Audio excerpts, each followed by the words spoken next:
O Your Honor. Merong nakakita sa'yo,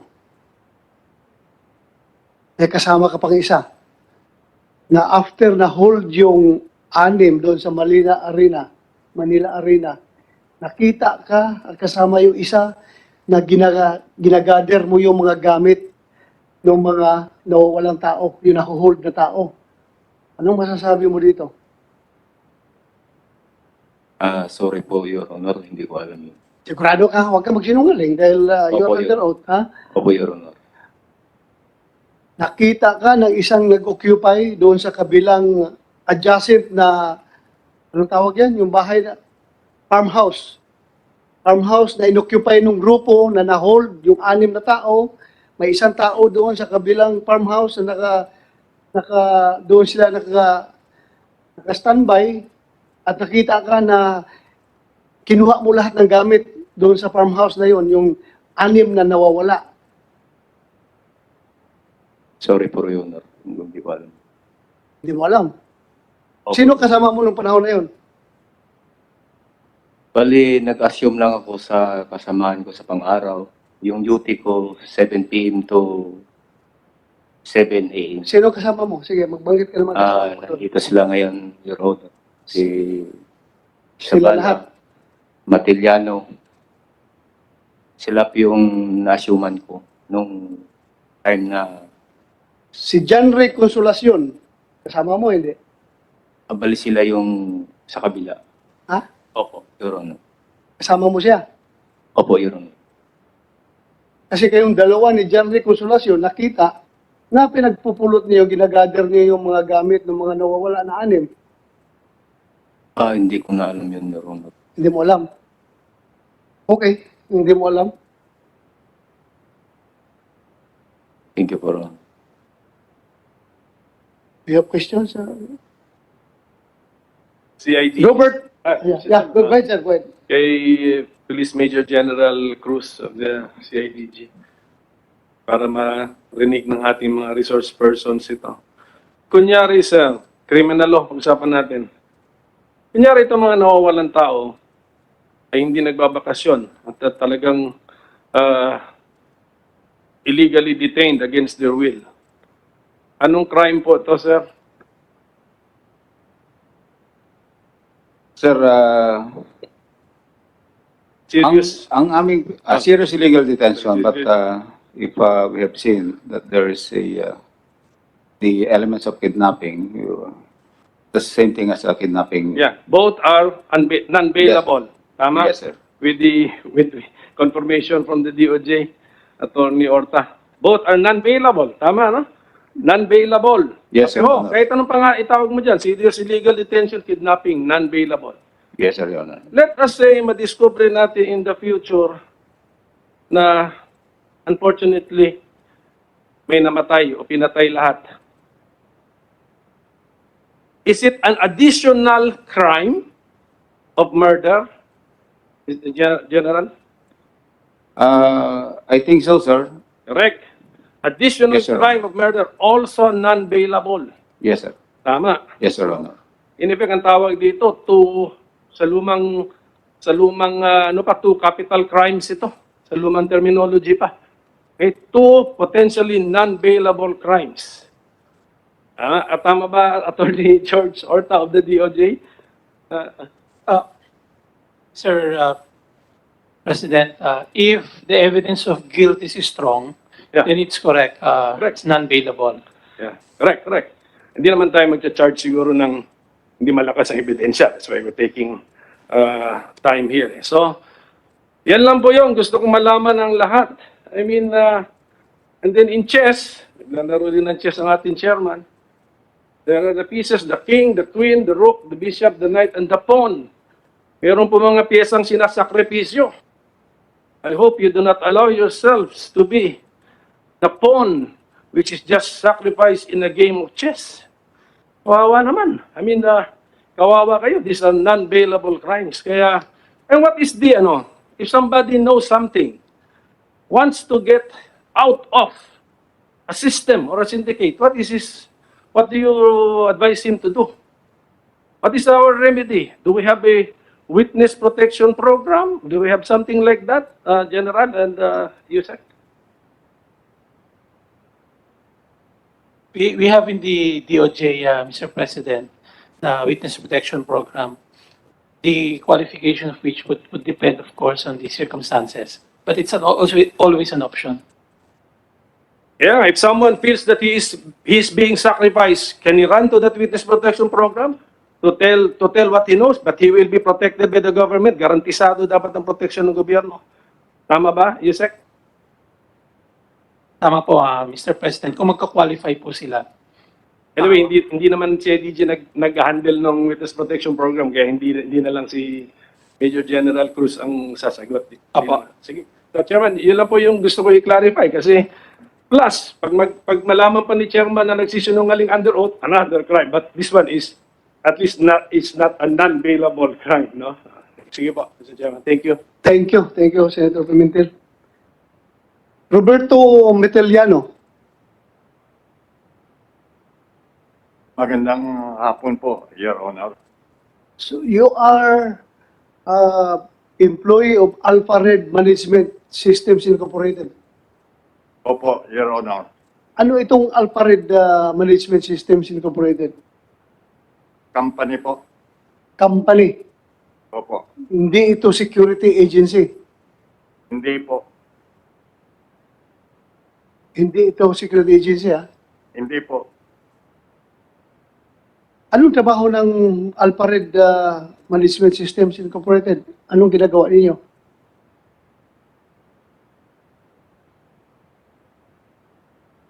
Isang kumpanya po, Alpha Red. Kaya anong ginagawa ninyo? Bali po, in-house personnel po. In-house personnel. Opo, Your Honor. So meaning, attorney, yung Alpha Red Management System is may kontrata sa inyo. Yes, Mr. Chairman. If I may be allowed to explain, Mr. Chairman. Yes, I'll be yes, clarif- please. Alpha Red Company is a production company wherein it handles the events of Lucky 8. Considering that Lucky 8 is just a starting company, we entered into a contract with Alpha Red Company who handles the production and management of arenas and cockfighting events.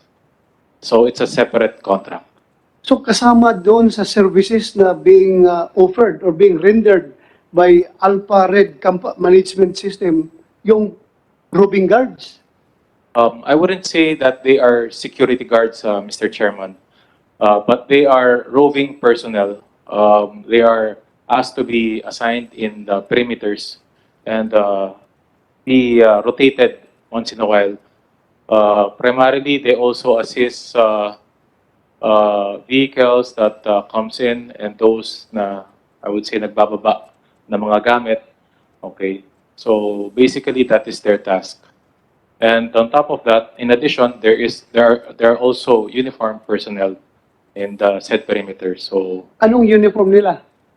uniformed personnel, that's where the absolute community, absolute agency.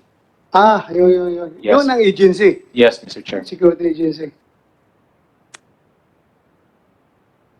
Thank you po. Thank you. Maraming salamat din po, Your Honor.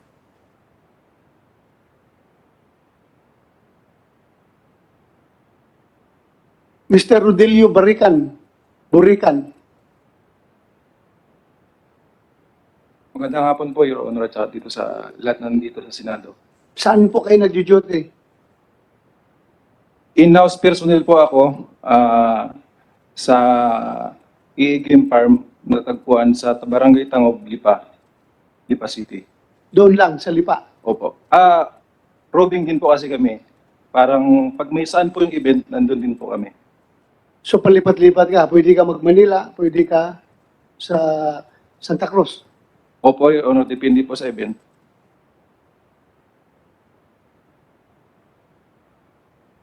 Wala kang napapansin doon sa mga nawawalang tao. Actually, Your Honor, kasi sa parking lang kami nag-concentrate kasi ang daming construction. Tapos, madami pong entry. Kaya inassist po namin yung perimeter, hindi po sa loob.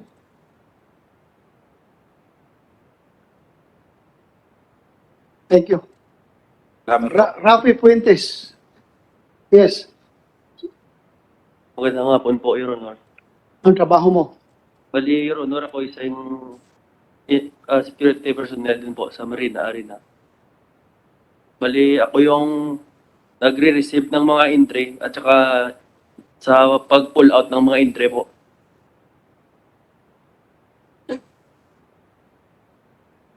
Thank you. Mark Carlos Zabala. Magandang hapon po, Your Honor. Papel mo dyan. Ako po yung trabaho po bilang sa company ng Alpared po ay in-house roofing personnel po, Your Honor. So ito ha, kayo lahat in-house roofing personnel. In-house roofing personnel. Yes po, Your So Honor. meaning nagro-roofing kayo. Depende po sa mga site po ng security po. Kami lang po nagro-roofing sa mga perimeter area ng security, Your Honor. Ito, 31 na tao nawawala sa kakarubing nyo, wala malaki na obserbahan? Wala naman po nangyayari, Your Honor. Sure ka? Yes po, Your Honor. Under oath ka ha? Yes po. Mr. Chair. Yes. Ganong katagal na po kayo nagsimula sa ganitong trabaho? Ganito? Almost magto 2 years na, Your Honor. Up to 2 years. So, ibig sabihin, nagro-robbing ka. Saan ka umuwi? Yung exact location po Saan talaga. ka umuwi? Sa Metro Manila din o saan? Saan ka Bali, stay in po ako, Your Honor. stay in? So, hindi ka na umuwi. Hindi na po. Kailan ka nagsimula mag-stay in? Hindi ko na rin matandaan, Your Honor. Hindi mo na. Pero natatandaan mo, nung pagkatapos 2 taong ka na dyan, ngayon ay Marso, noong March 16, 2020, halos eksaktong 2 taon, nagsimula yung pandemic, lockdown na tayo. At nag-lockdown tayo, curfew, bawal lumabas. Yes po, Your Honor. So, halos yun din ang simula ng pagtatrabaho mo. Hindi ko na matandaan, Your Eh, sabi mo, 2 taon ka na eh. 2 taon na yung pandemic, March 16. Ano ba ngayon? March 4. O, di ba? Halos 2 taon na. 12 araw na lang kulang. So, yung buong pagtatrabaho mo ba ay stay in ka? 2 taon?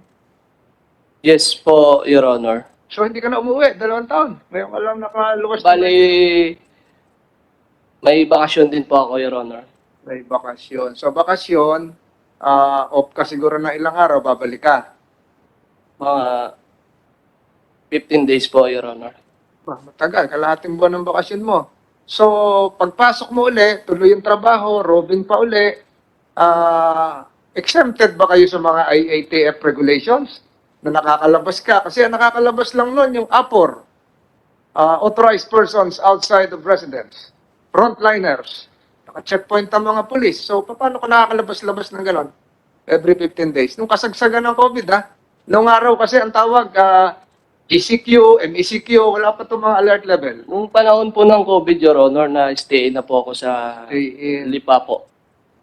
Batangas, Your Honor. Sa loob ng pinagtatrabahuhan mo, Yes po, Your hindi ka Honor. na nauwi sa... Hindi na po, Your Honor. Matagal ka na lockdown, ano? Opo, opo. So, sa pagtatrabaho mong yon, marami bang pumapasok sa sabungan? Wala pang sabungan nun, Your Honor eh. Wala pang ano. Yes po, Your Honor. So, yung mga nag-aalaga ng manok, yung mga nagdi-deliver doon, pagkain, feeds, wala pumapasok. Stay in na po sila, Your Honor.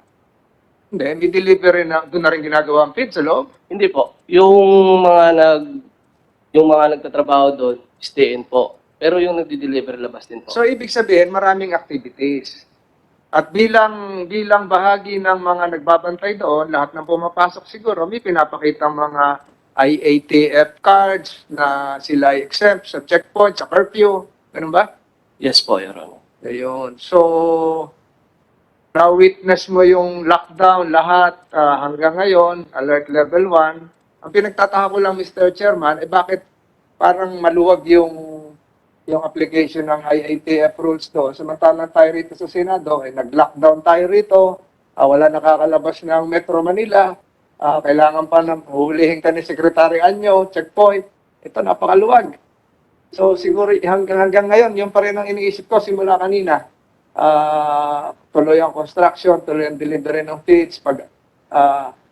Hanggang ngayon, iniisip ko po yan, Mr. Chairman, kung paano na-exempt sa IATF rules lahat itong nangyaring ito. Salamat, Mr. Zabala. Thank you po, Your Honor. Thank you, Senator Tolentino. Joseph Maldo, you are the operations manager of what security agency? Absolute Food Enforcer. Ha? Absolute Food Enforce. Absolute. Anong papel mo doon? Operation Manager, sir. Ha? Operation Manager po. So, operation manager ay Bali po ako yung nag-iikot kasama ng inspector mag-check sa kanila. Then kami din po yung nagpo-posting ng mga tao.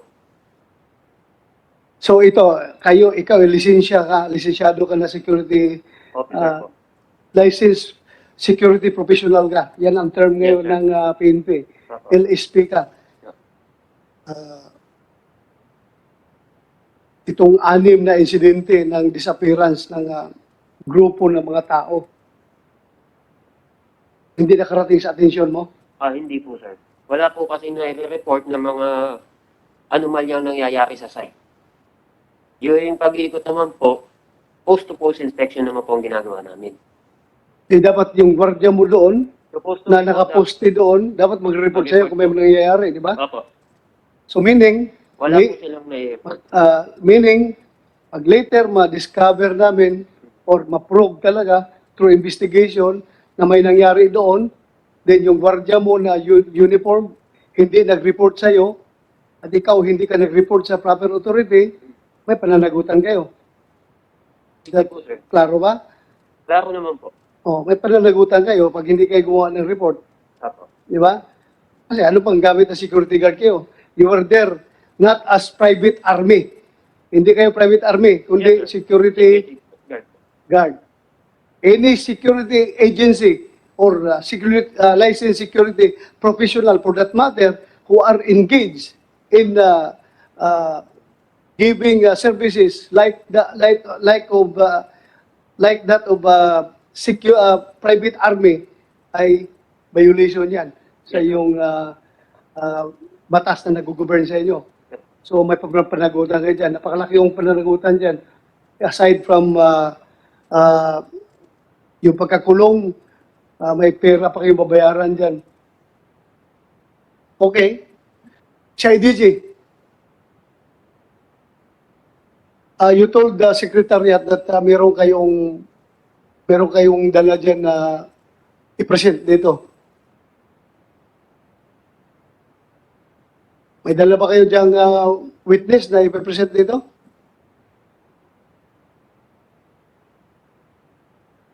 If we'll be required to present the witness, sir, we'll make him available.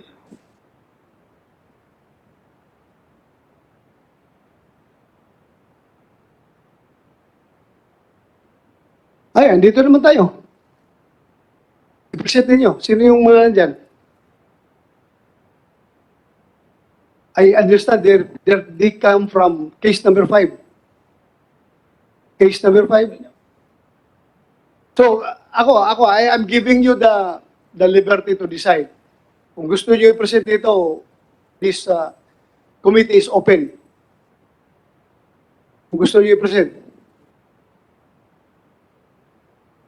I am told that you have five witnesses na hawak niyo dyan na gusto niyong i-present. Or kung ayaw niyo, then okay lang rin sa akin kung ayaw niyo. Kayo ang pagbigyan ko. Yes, sir. As the director CIDG, I'm deciding that we will just present these witnesses to the proper forum of while filing the appropriate cases at the prosecutor's office, sir.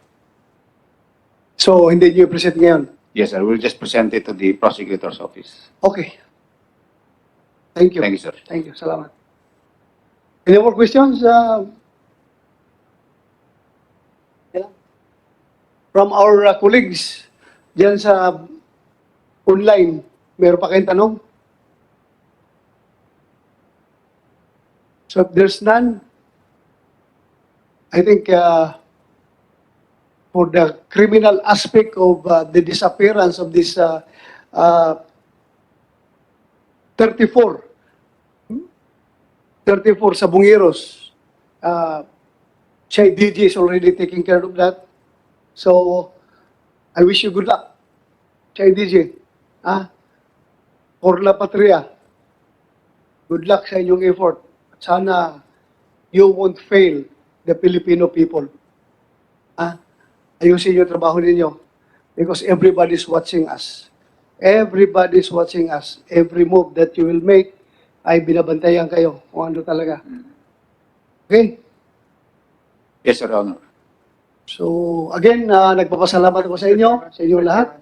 Mr. Chairman. Yeah, go ahead, Sir Siguro po Tolentino. mas magandang advice sa CIDG to likewise inform the families. May mga tao naman kayo sa baba para ma-update din sila.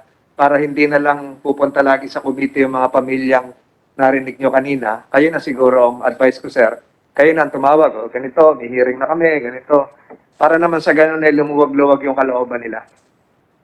Yes, Your Honor, that's what we do in CIDG, sir. We continuously communicate with the family or the complainants when we are, especially when we are about to file cases.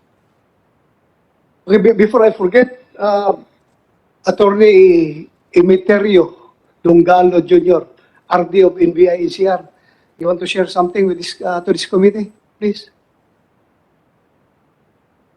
Good afternoon, Mr. Chairman, sir. Good afternoon, fellow resource speakers, guests. I am Attorney Emeterio A. Dungal Jr., the newly designated Regional Director of NBI National Capital Region. On February 17, sir, Mr. Chairman, the good Secretary of Justice issued a department order directing the NBI to conduct a parallel investigation regarding this missing Sabongeros, sir. So immediately, our officer in charge, Director of the store, dispatched the NBI National Capital Region and the other regional offices and other district offices to immediately conduct fact-finding probe on this missing Sabongeros also, sir.